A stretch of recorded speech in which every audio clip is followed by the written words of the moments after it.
గతంలో శ్రీరాముడు శ్రీకృష్ణుడు పాత్రలతో ఎవరిని గుర్తు చేసుకుంటామంటే అది నందమూరి తారక రామారావు అని చెప్పవచ్చు. అలాంటి పవర్ఫుల్ డెవోషనల్ పాత్రలతో ఆయన చూపిన నటన అప్పటికీ ఇప్పటికీ ప్రేక్షకుల హృదయాల్లో ఉంది. ఇప్పుడు ఆయన మనవడు జూనియర్ ఎన్టీఆర్ కూడా మళ్ళీ అలాంటి పవిత్ర పాత్రలో కనిపించబోతున్నారు. ఆయన బాలరామాయణం అనే సినిమాలో చిన్నప్పట్లో శ్రీరాముడిగా నటించారు. ఇప్పుడు త్రివిక్రమ్ శ్రీనివాస్ దర్శకత్వంలో లార్డ్ మురుగన్గా కనిపించబోతున్నారు. ఈ ప్రాజెక్టు కోసం ప్రస్తుతం సన్నాహాలు జరుగుతున్నాయి. కానీ షూటింగ్ మొదలయ్యే వరకు ఇంకా 1 సంవత్సరం కంటే ఎక్కువ టైం ఉందని నిర్మాత నాగవంశీ తెలిపారు. తాజాగా ఇచ్చిన ఇంటర్వ్యూలో ఆయన చెబుతూ, ప్రాజెక్ట్ మురుగన్ అనౌన్స్మెంట్ వీడియోకి పెద్ద స్టాండర్డ్స్ పెట్టుకున్నాం. రణబీర్ కపూర్ రామాయణం వీడియో ఎంత చర్చకు దారి తీసిందో చూసాం. మా ప్రాజెక్ట్ కూడా దేశవ్యాప్తంగా అదే స్థాయిలో ఆసక్తిని రేపాలి అనుకుంటున్నాం. అందుకే మనం త్వరపడి ఏం చెయ్యం అని అన్నారు. ఇంకా ఆయన వివరించారు, త్రివిక్రమ్ గారు ముందుగా వెంకటేష్ గారు సినిమాపై వర్క్ చేయబోతున్నారు. ఆ సినిమా 2026 సమ్మర్ లో రిలీజ్ అవుతుంది. ఆ తర్వాత 3-4 నెలల్లో మురుగన్ సినిమా ప్రీ ప్రొడక్షన్ పూర్తవుతుంది. షూటింగ్ మాత్రం 2026 రెండో భాగంలో మొదలవుతుంది. ఈ సినిమాకి రిలీజ్ డేట్ గురించి ఇంకా ఎలాంటి క్లారిటీ ఇవ్వలేదు.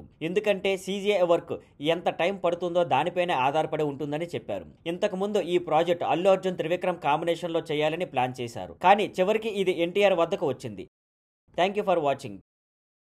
Please like, share and subscribe.